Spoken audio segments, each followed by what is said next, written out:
David Kane paced up and down his new apartment, which he had just purchased within the castle next to Loch Lunclair. It was what he had always wanted. It smelled musty, but to Kane, that was literally the smell of history.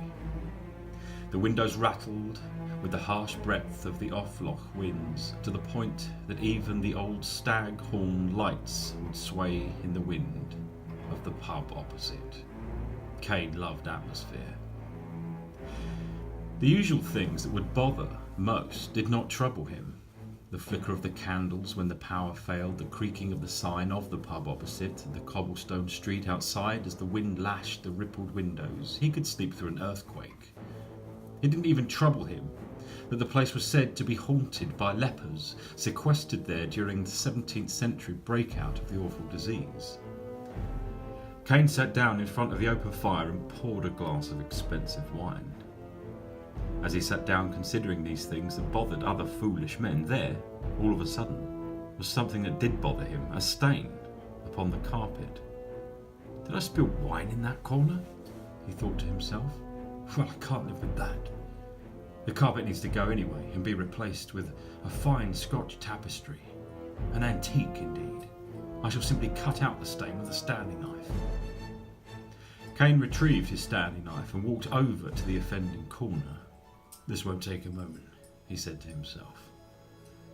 As he sawed through the carpet and tore off a large triangular section, something curious became evident. A strange design of many distorted faces peering out from under the rug, seemingly looking up at the ceiling and seemingly at him.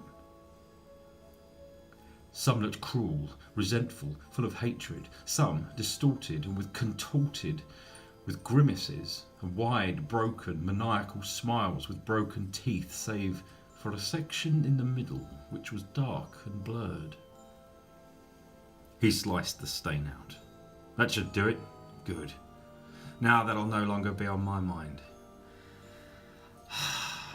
He settled back down to his wine, thunderstorm, and fireplace. The next day, as he prepared for work, he walked over in disappointment at how crude his workmanship of the night before was. As he looked down at where the carpet had been removed, he thought, that's strange.